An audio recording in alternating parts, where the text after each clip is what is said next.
we used to value 1 or 2 or 3 photographs from an important event. And now the value of the single photograph has been reduced, but the value of photography continues to stay the same or go up, which is strange. The idea that everyone has access to the medium immediately, the result is just that many more photographs.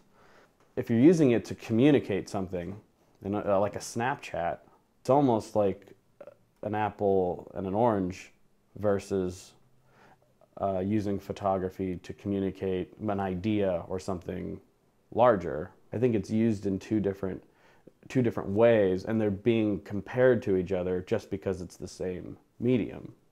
For me, it's the world language versus English or any other language where then it has to be translated. Your communication is to everyone immediately. So the photography versus like the written word or anything like that is instant communication to everyone. And with things like Instagram or Twitter, you have access to everyone. Yeah.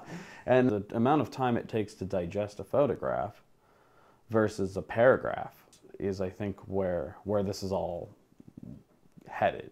As a single photograph is immediately digestible. People with a Tumblr can just rip through hundreds of photographs.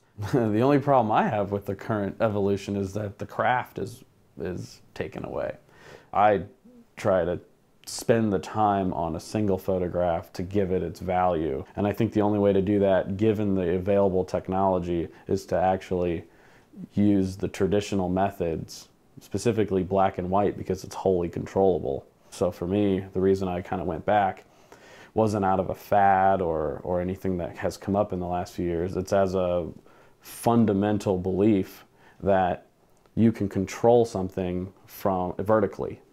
So that's much more exciting for me. And to find out what makes a good photograph by concentrating the efforts on there just being only one piece of paper at the end, which is why I'm destroying the negatives now. When you get the photograph, you get the destroyed negative. In other words, it's a complete flip on digital to the point where you buy the negative. That's how far I feel you have to take it now to balance the weight of digital versus film. Whole other topic.